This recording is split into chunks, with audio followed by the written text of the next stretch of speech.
Número 1, então. Após a leitura do conto, retome as hipóteses formuladas no box, o que vem a seguir. O que você e os colegas imaginaram antes da leitura se confirmou? Era uma resposta pessoal, né, gente? Era para vocês voltarem aqui, o box era aqui, ó. Era bem aqui, ó. Esse que é o box antes da leitura. Aí aqui,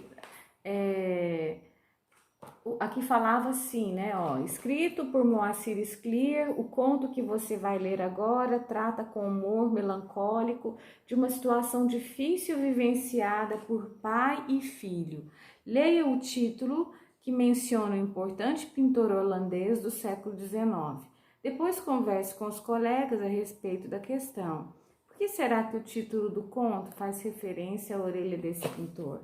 Então, isso aqui, se a gente tivesse feito em sala de aula, vocês teriam conversado, né, entre vocês e formulado hipóteses, né? Por que se chama a orelha de Van Gogh? Aí talvez alguém já soubesse, porque o Van Gogh, ele teria cortado, ele ficou louco, tal, e ele teria cortado a orelha dele e mandado para uma namorada. Então,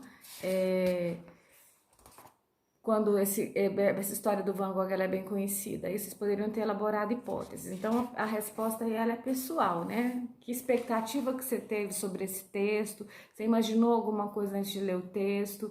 E depois que você leu, a que conclusão que você chegou? Bom, número 2. Quem é o autor do conto A Orelha de Van Gogh? O autor é o escritor Moacir Scliar, né? É isso. Quem é o narrador do conto? Isto é, quem conta a história? Gente, aí é que tá. Algumas pessoas não acertaram essa questão. Por quê? Quando o escritor escreve uma história, ele é o escritor, ele é o autor, mas não significa, mesmo que ele escreva em primeira pessoa, que o narrador seja ele. Aqui, no caso, não é o Moacir Scliar que é o narrador. O narrador aqui é o filho de um comerciante, lá daquela loja lá, ó. Então, é o filho de um pequeno comerciante, dono daquele armazém lá de secos e molhados. Olha, isso é importante a gente perceber, porque, por exemplo, você pode ser um escritor, você é um homem, por exemplo, e você escreve uma história contando aquela história como se fosse uma mulher. Então você narra. Então, assim, o escritor, o autor pode ser um homem, mas a narradora pode ser uma mulher, e vice-versa.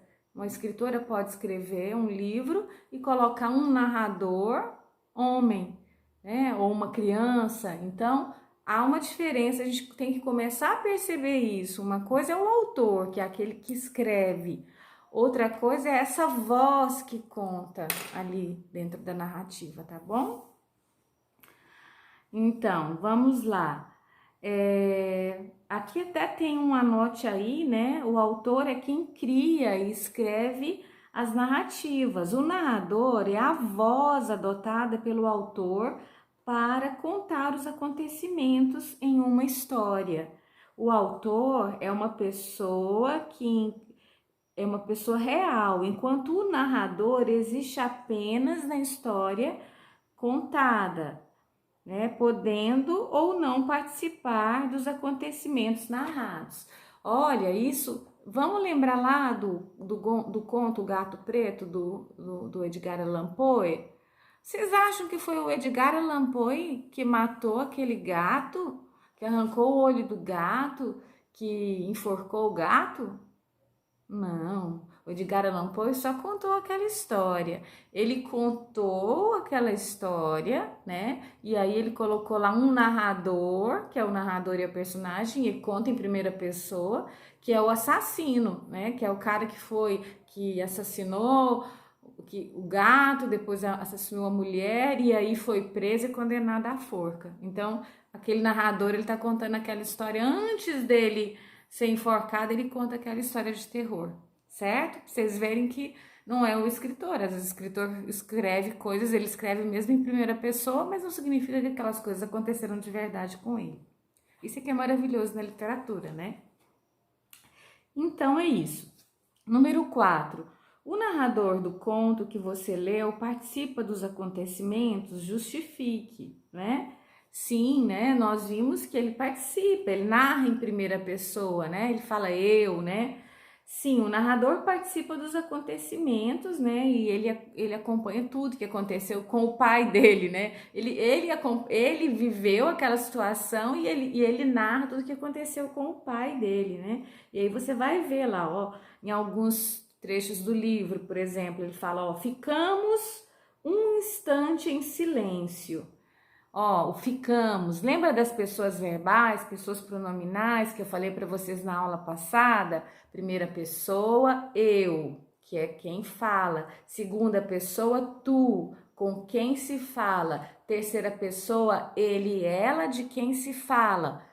Vamos lá, primeira pessoa, isso do singular, primeira pessoa do plural, nós que falamos. Segunda pessoa do plural, vós, as pessoas com as quais nós falamos. Terceira pessoa do plural, eles, elas, pessoas de quem falamos. Então, ó, tem uns trechos aqui que você vê que ele usa claramente a primeira pessoa do plural, ó. Ficamos um instante em silêncio. Levou-me para um canto. Eu, aos 12 anos, era seu confidente, viu? Aqui ele usa a primeira pessoa do plural, nós, e depois ele usa a primeira pessoa do singular.